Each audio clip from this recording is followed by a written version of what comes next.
กสบายดีเนาะมื้อนี้เฮากะประกันมาหาเลาะเอาปะไม่ใช่วันกาไม่ไปโกไปนะนี่ก็ลงเฮา ใส่บ่มีเอาได้ ไปพร้อมแล้วบ่ ไปมือตัวเสา พร้อมบ่ไป พร้อมครับ ขาตีไปยังบันได นี่เนาะก็ลงเฮาสองคน กำลังสิมาโทรศัพท์เนาะ เข่งนาเอ้ยเข่งเหี่ยเข่งนาเหี่ยเนี่ยบัวก็เจ้าวันกานี่ก็เวลาแล้วก็ใส่บ่มี ไปเปิดกระแจ ก็คือปกติไม่ใช่ ไปไปกับพังกูพี่น้องตอนนี้เฮาก็สิหาเราย่ามองก่อนคนไปคือกับคนสนามเฮา ธรรมดา ได้เด้อ มุดป่าปรากฏนั่นดิ ยิงไหม ฮะ เฮ้ยปรากฏ นี่เขาได้เห็น ดูตัวนี้บ่ ก่อนอย่ามองก่อน เฮ้ยหมอ ลุมพี่เบ็ดหัวเลย โอ้ยดีมากเลย นี่นี่นี่นี่ คิดเสียตัวตู้ นอนกันเลยขึ้นไปใส่มาใส่มาบัวที่ใส่ตัวเก่า ตัวเก่าดิไม่แม่มาตัวเก่าตัวเก่า กิโลมตัวเขา ก็ในด่านมองแดงกันเนี่ย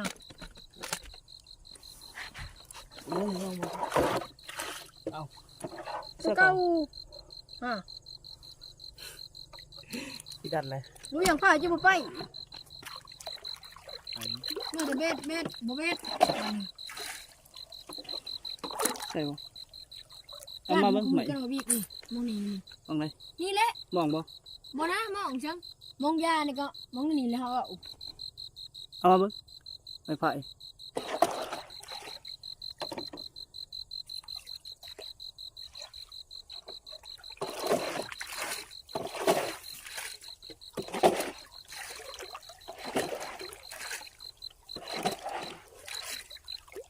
นั่นบ่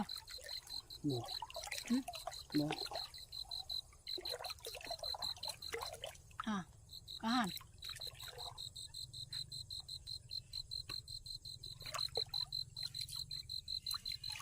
นี่ดิ น้องบ่น่ะ เจอละเด้อมาขอซะตอนนี้แล้วเมื่อกี้จับขึ้นแล้วบ่แม่น เฮ้ยอ่ะกิโลป้านี่หมอมันจะเป็นอันนี้หมอ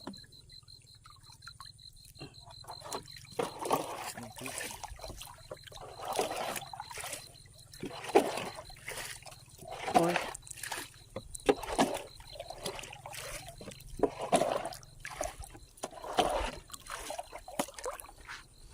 ไม่ใช่น้ำด้วยปลาทะเลเลย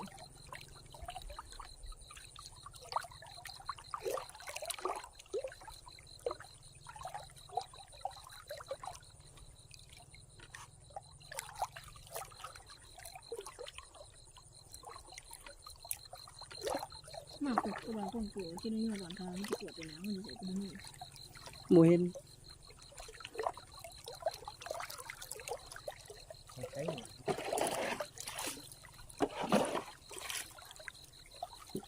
มันใช่หมอกติดทางนี้ คำพัง ฮะ คำพัง โอ้เดี๋ยวนี่เนาะ ไปไป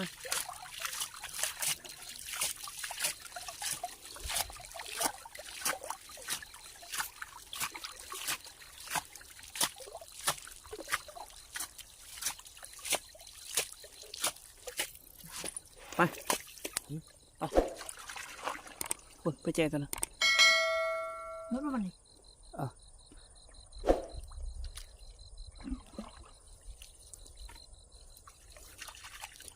วันนี้เขาก็มากัน3 คนเนาะเฮ้ย ไม่ใช่ตรงนี้คือ ไปไว้เบ็ดเขาตะพังคนตัวนี้เขาก็ได้มา1 เต็มเนาะเป่าๆนี่ก็นำเลยเลิกเนาะบุรีเพียงแอว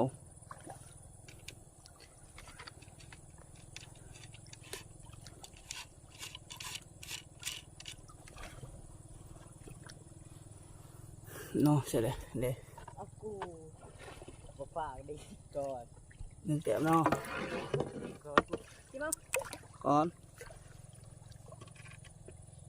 ว่ายัง ปรากฏ นี่ก็ได้ใหม่เลยเนาะ1 โตยืนมาพี่เด้ปรากฏเนาะทุกคนไปติเบิ่งน้ำนี่เด้อเบิ่งน้ำนี่วะเย็นไฟเหือขึ้นแล้วนี่ไฟเหือขึ้นแล้วนี่เนาะทุกคนไล่มา2 แต้มแล้วปรากฏกับปลาเป๋าเนาะ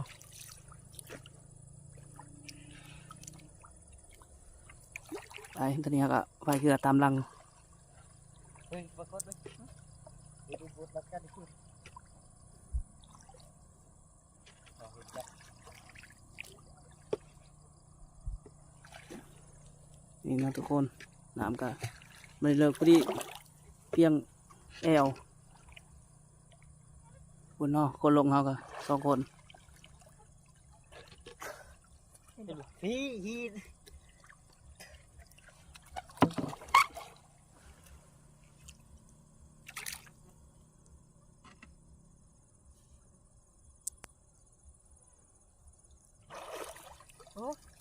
หลังที่ขุน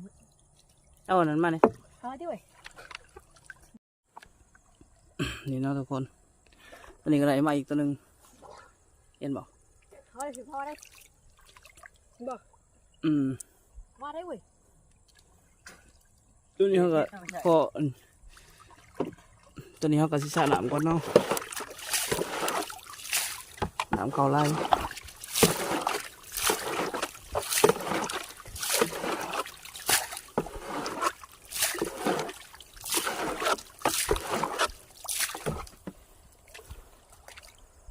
เนาะคนเขา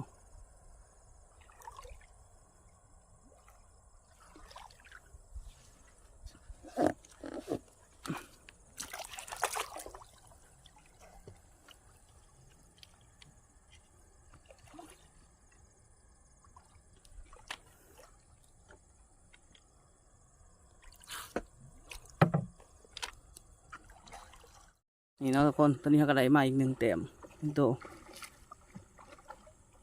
นี่เนาะ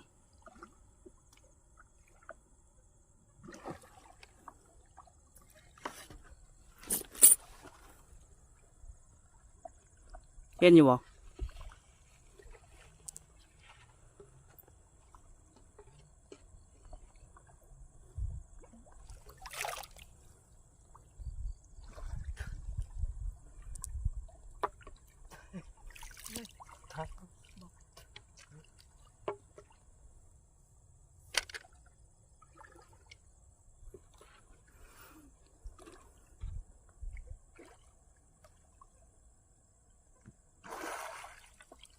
นี่เนาะทุกคนตอนนี้เขาก็ได้มาอีกเลย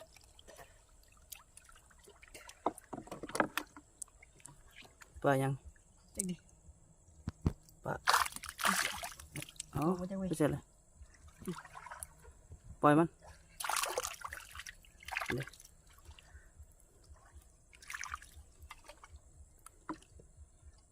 น้ำเลิกบ่ทางหน้า บ่ยกนะว่าเพียงเอว น้ำเพียงแอวเนาะ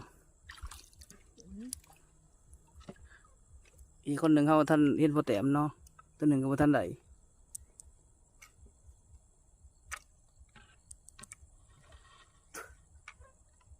ไหนเห็นอยู่บ่ ไม่ใช่ปรากฏเลยพี่ฮีนถึงว่ารักกัน เห็นปรากฏอีกแล้วเนาะ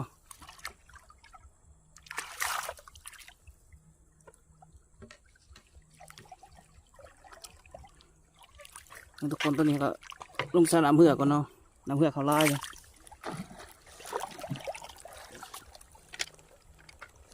นี่เป็นบ้าครับพี่ หนังก็ไม่ได้เลิกเนาะตื่น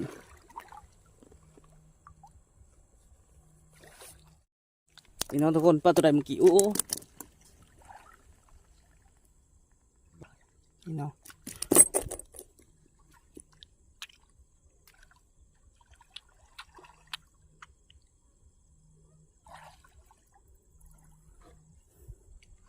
ตอนนี้เขาก็จะใส่น้ำก่อน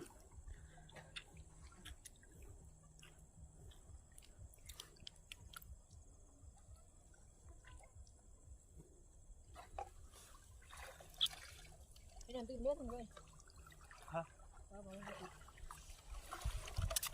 นี่กับกระเป๋าเนาะ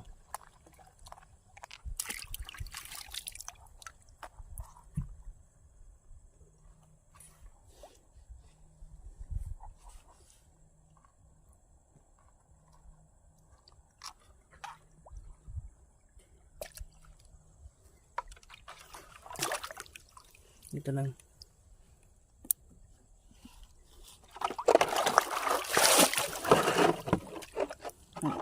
เนี่ยเขาจะชนะมาก่อนเนี่ยทุกคนทางนี้ก็ทางนี้เขาก็ยิงเลยเนาะ ไปยังดิ ปลาบ่ใหญ่ ยิงประกบ มีเนาะผลงานของเพิ่นได้มายิงโตไปโอ้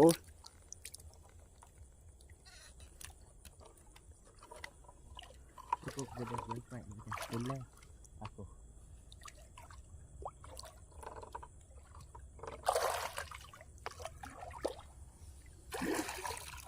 เห็นอยู่บ่นี่ก็ได้มาอีกตัวหนึ่งเนาะ เป็นแรกว่าอีก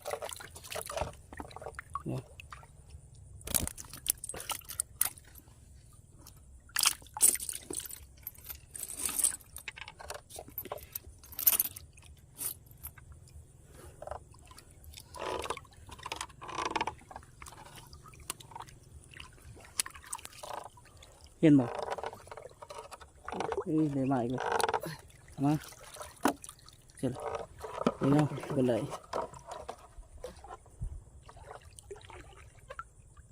เดี๋ยวขับไปไว้ดิ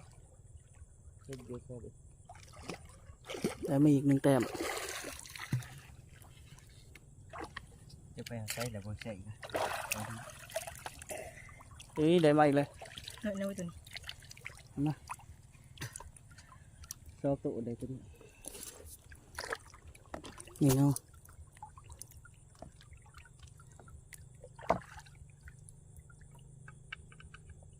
สัตว์ตัวนั้นเนี่ยไก่เลยหูเล่บยิงปัญญาเยี่ยงปัญญาโบนี่หวังสิไก่ช่วงยาหูใหญ่ดิไปมันไก่ลายเนาะ บ่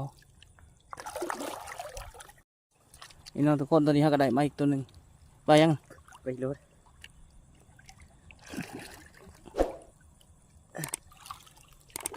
ป้าเขาอยู่เพิ่น เนาะปลาวันไหนกะตัวใหญ่แน่ใหญ่เลย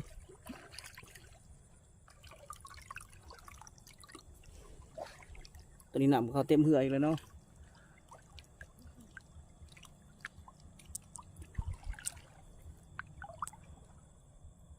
ปุ่นกับขนเนาะ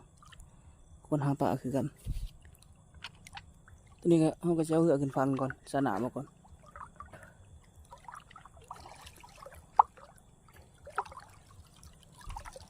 ตัวนี้หนามเขาเนาะทุกคนหนามเขาแห้งโปด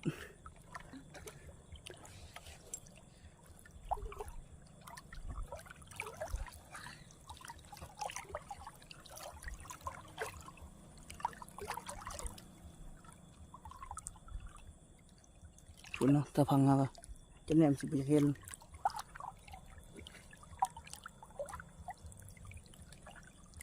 นี่เนาะน้ำก็ไม่ได้เลิกเพียงหัวเขาเพียงกลางคาเนาะทุกคน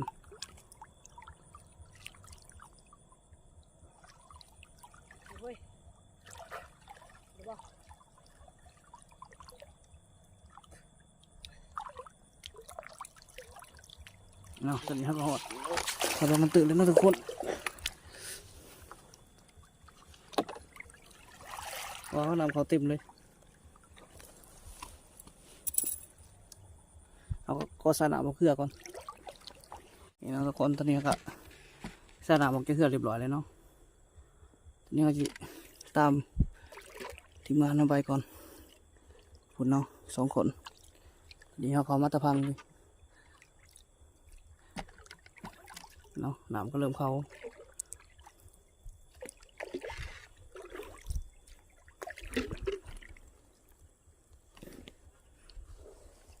เนื้อขาเลยนะทุกคน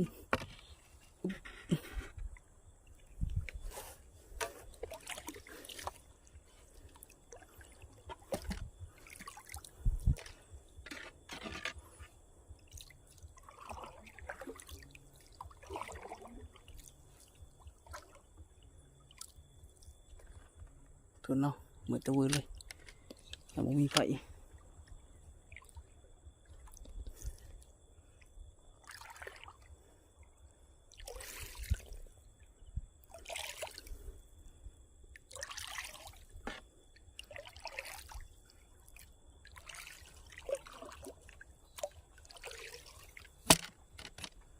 อันนี้ก็ได้มาอีกเลยใช่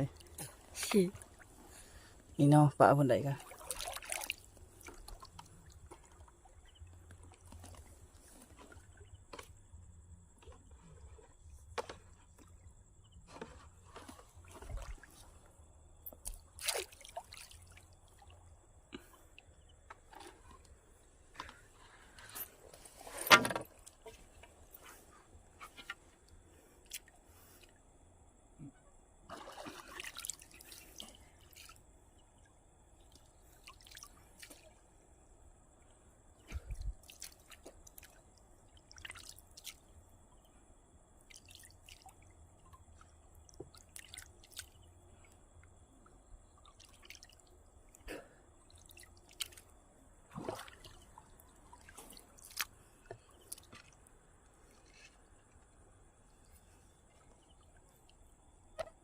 นี่นะทุกคนน้ำก็ไม่ได้หนักดอกเพียงพวกเขา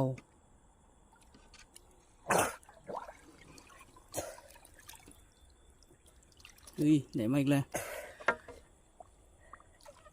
นี่เนาะปลาคนใดกัน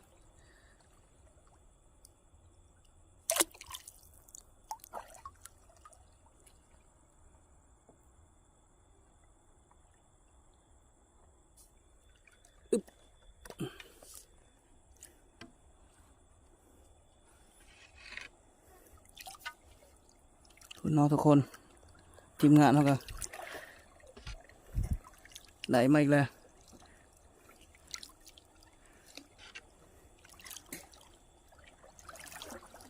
ไป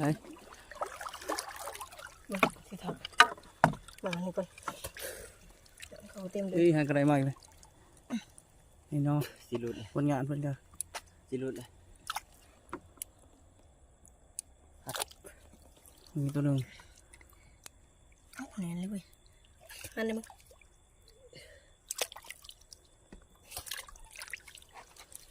อันนี้ ก่อนตัวนี้เขาก็เดี๋ยวปลาก่อน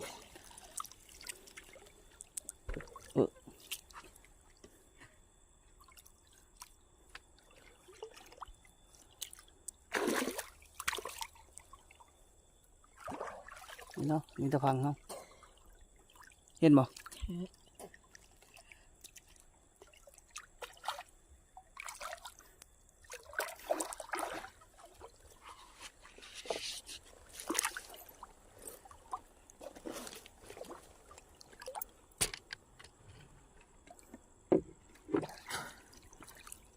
ใช่ปะ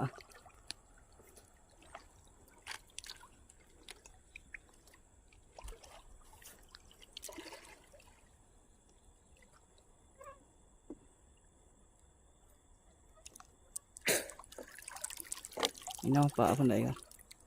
ตัวใหญ่ตัวดีเลย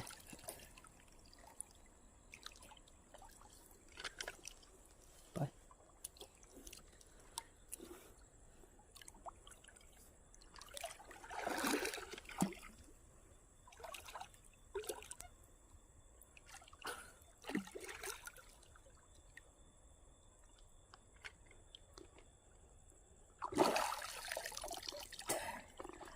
โอ้ปรากฏลงไป เห็นอยู่วะ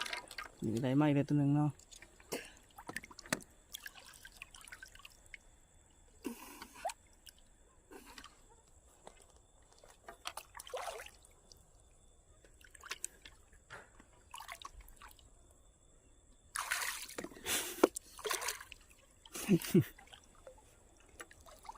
แล้วทุกคนตรงนี้ยิงเลยเอาเชี่ยนี่เนาะทุกคนตอนนี้เขาก็กำลังจะพากันเลาะลงหลุมเนาะเห็นบ่บ่เห็นเลยบ่เห็นเลยบ่เด็กโต เอา ไป ใส่ เลย นี่โตเนาะคนนี้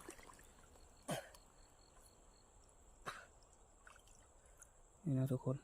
ปลา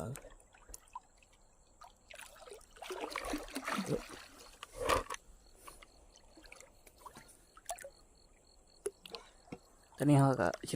กำลังพากระโดดลงอันนั้นเนาะเลาะลงทางแกง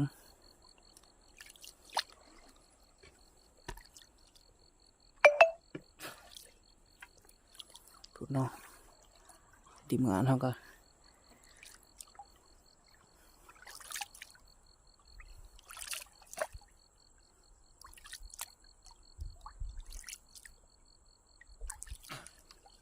เห็นอยู่บ่เห็นอยู่บ่ เห็นอยู่ปลาหน่อย มีแต่ปลาหน่อยเนาะ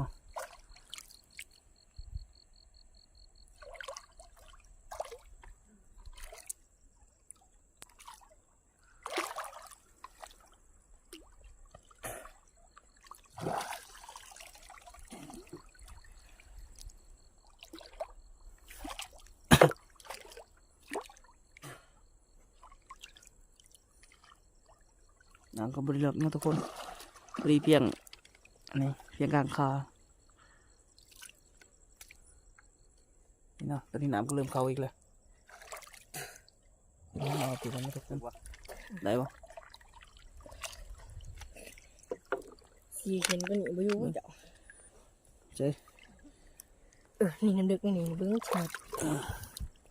เนาะทุกคนตัวคนไหนมาเมื่อกี้ก็ พอหมดเห็นน้ำดึกก็อันนี้ นี่เนาะ แปลว่าอยู่บ้าน ปลาคนไหนก็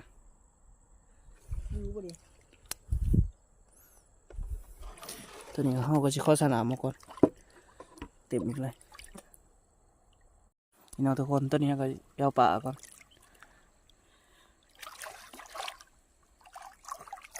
คุณเนาะคนไหนเขา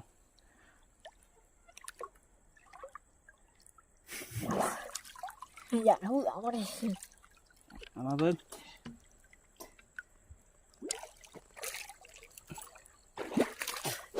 อียกรักสิราคาหนาใหม่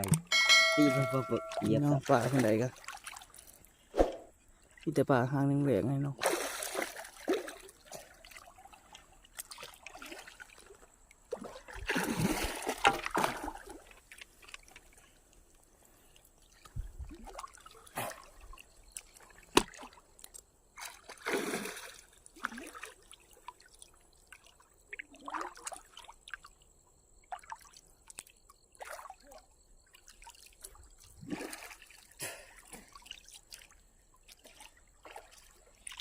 เห็นอยู่บ่ บ่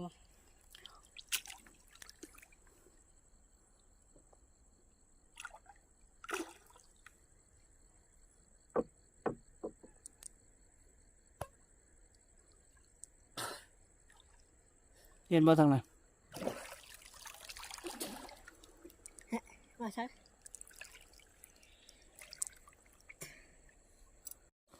นี่นะทุกคนตัวนี้ก็ได้มาอีกหนึ่งตัวใช่ ปัสกาเห็นบ่ใส่ไปแน่คุณมืดเราไปจักทางนู้นปัสกาจนสตู เลย ดิขี้ดิคุณมืดเราไปจัก นะทุกคนปลาพันใดก็ ยายโผล่ท่า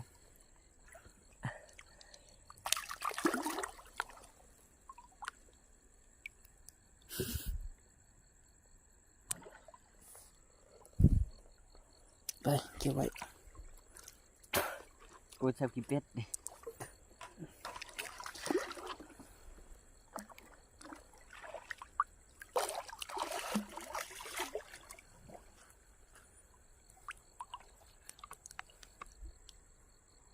มีแต่แมงไหมลายเนาะมีแต่แมลง